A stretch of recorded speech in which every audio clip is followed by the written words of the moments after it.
Hey guys, I'm so sorry if you hear any noises. I can't do anything about it, and also this is the perfect time for me to... Hanno taki? Papa? Alright, maybe not so perfect timing. Point of this video is pretty much that I was scared of growing up, and I still am a little bit, I guess. Even though I was preparing this video a long time ago, someone asked me to make a video about who I really am and something like that. I will put it here. And I don't know, I think a lot of people think that I have everything figured out and like my life is perfect, but it is not that case. Yeah, the fact that I'm going through life with God makes it like more peaceful, I guess, but it's not perfect. I turned 18 few weeks ago, and that's like you're an adult, so I was scared of it. I didn't want to be 18, and honestly I cried at all of my birthdays since I was maybe 10, and I have to say I'm proud of myself. I didn't cry this birthday. You can't even imagine how good does that feel. When I was planning this video, and even now, I'm at a point of my life where I'm just tired of being tired of life. Does it make sense? I wanted to change a few times already, but now I know that I never wanted to change more than I do now. And I was never willing more to change than I do now. But you know, devil is still pretty good in telling me his lies, and like I believe them sometimes. Like I'm a failure, I can't do anything in my life, I didn't do anything in my life, and like even I think I have things to say to people, but I don't know, I feel like maybe I'm doing it the wrong way, like it's not that entertaining. That's why I want to try to do this video a little differently, but I'm still learning, and I don't want it to come to people like I'm forcing them or I don't know, I'm just confused, alright. Yeah, I'm also, and even though I don't get along with people my age a lot, I think that maybe hearing these things from me, since I'm your age, will be easier than to hear it from your parents or whoever, because like you can say, they're old, they don't know. Look, I'm this generation, I'm part of the youth, so like I know what is this world, and I hate it. We are made from three parts: body, soul and spirit. And throughout our life, every part of the human mysteriously affects the others. Our everyday habits form our lives, and we are transforming into a version of our habits. And today, we are gonna find out who we really are and unveil the lies that enemy of our soul is telling us. When church was legal and I went there every day, priests were talking about hell. And I was like, whoa, he's really talking about it. Because like people don't talk about hell, and then even priests, bishops and people don't believe that hell exists. But it does. And that's the devil's plan, pretty much, to not believe in him, or like I don't believe in him, but not to believe that he exists, and that the hell exists. And in order to beat him, we need to know his lies and tactic. Devil's main tactic is to disrupt our identity. He crawls around our neck, and we are listening to that silent sizzle of self-deceptions that says, "You are unworthy of love, unacceptable, unintended, failure, incapable, imitation, disrupted."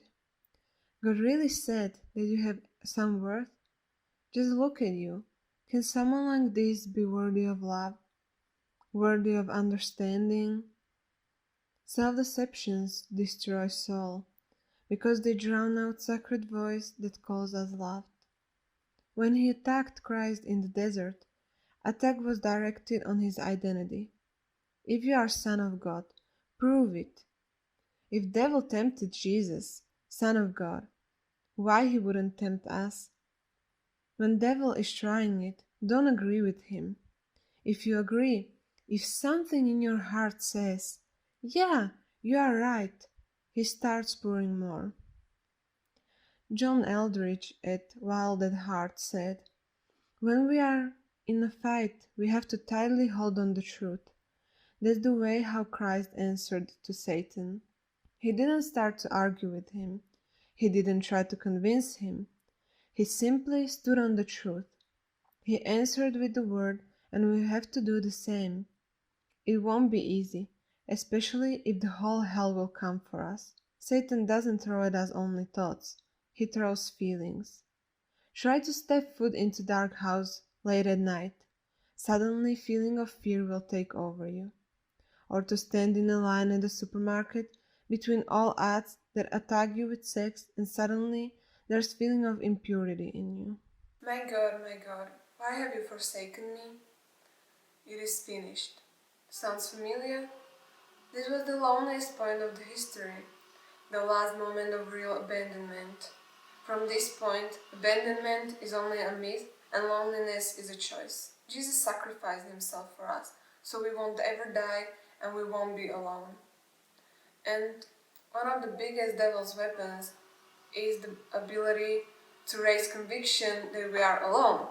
And we are not, even when we feel like we are. I know that all of us have the feeling that we are unintended and we fail.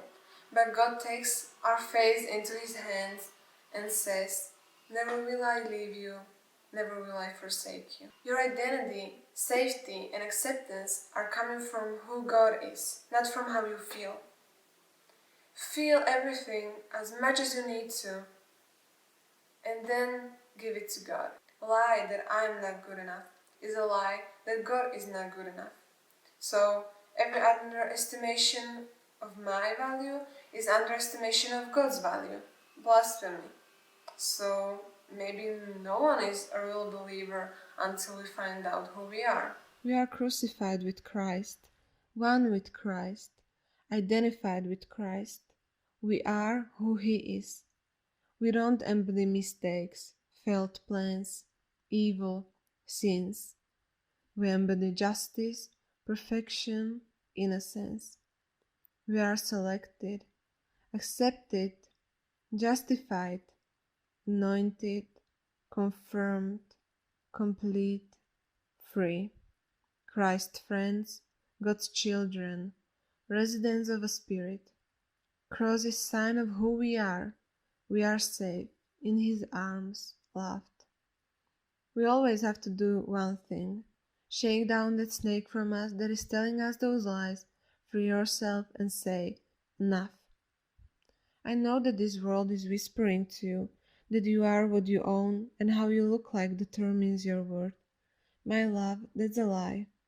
Following generations won't remember you thanks to what you gather or how much effort do you put into your appearance. The more you will improve your image, the more uncertain is your idea who you are and why are you here. I am in you and you are in me. I will give you everything you need. Now go and walk through this world with confidence that I gave you everything you need to affect the lives of people around you. Love, your king and confidence. When we will listen to voices that are telling us how we are supposed to be long enough, we will stop to recognize voice that is telling us we are beautiful as we are. Your real beauty is my masterpiece, handmade by me. I gave you beautiful lips to proclaim words of life, beautiful eyes to see me in everything, beautiful hands to help to those who need it, and a beautiful face to mirror my beauty to this world. I know that you don't see yourself as I see you, because you compare yourself to idols of beauty that will be forgotten soon. I will make miracles that will radiate the real beauty from inside. When I will be done with my piece, your character will reflect my majesty, and your beauty marks will be remembered by everyone you loved. Love your radiant king. Søren Kierkegaard described sin as we refuse to show in front of God as we are, when we despair and don't want to be ourselves. Faith as that we clearly build our identity on God. We are the closest to how we are supposed to be when no worldly wind discourages us from building our identity on God. Theologian Tim Keller writes, sin is when we desperately refuse to find our deepest identity in relationship with God and in the service for God. Sin is effort for being yourself, to get identity that is separated from Him. What does that mean? Everyone gets their identity feeling like they are different and valuable from somewhere or something. Humankind wasn't made only to believe in God in some general sense, but to show Him the biggest love, above all to focus their life on Him and to build their identity on Him. Anything else is a sin. When this world wounds us the most, let's run to the only word that brings recovery. Because in the core of all of our problems is effort to build our identity on something else than on Christ. Identity, word for word, means consistency. That regardless of changing events, is our insight fixed and stable. When our identity rests in Christ, is yesterday, today, and tomorrow the same. Critic won't change it, failure won't ruin it. When it is grounded in the rock, it is immovable like a rock. When God is beside us, it doesn't matter what mountain will rise in front of us. We are not who we were yesterday. We are not binded in our failures and problems. We are brave enough for today because Christ is brave enough. We are strong enough to get through anything because Christ is strong enough. There's enough in us because it is in Him. And what is ours is Christ, and what is Christ is ours. Some people think that when they become Christian or Catholic, all of their problems will go away. But it's not like that. Christianity isn't some magic. God didn't promise us life without problems, but He promised us that He will be with us in our pain, suffering, and problems. Until we say we don't need Christ, we don't know who we are. Because if we are standing in front of God in humility as we are, we know that we need Him. So, what's my tactic against the pure evil and enemy of my soul? Well, I need to work on my prayer because I'm just so bad at it. I want to do a video about Bible on your phone, and that helps me a lot, and like daily plans and everything. And well, my plan was to go to church every day finally, but then it became illegal. So now I'm watching church every day, and when it's legal again, I will go there. And I'm just hope that I will get help from all of my friends in heaven. I want to motivate you to do this with me. Try, maybe you don't have to pray the whole rosary or something. You don't have to go to church every day. But if you are going only on Sunday, maybe start to go 2 times a week. Or I don't know, just something. I think that you probably don't have anything to lose as me. For the end, I will tell you again my favorite quote. It is said that the youth must be revolting, as if it was necessary for the youth to get sick first, to try poison first, and then to recover, as if the youth belonged to the devil and only the old age to God. I love you. Bye.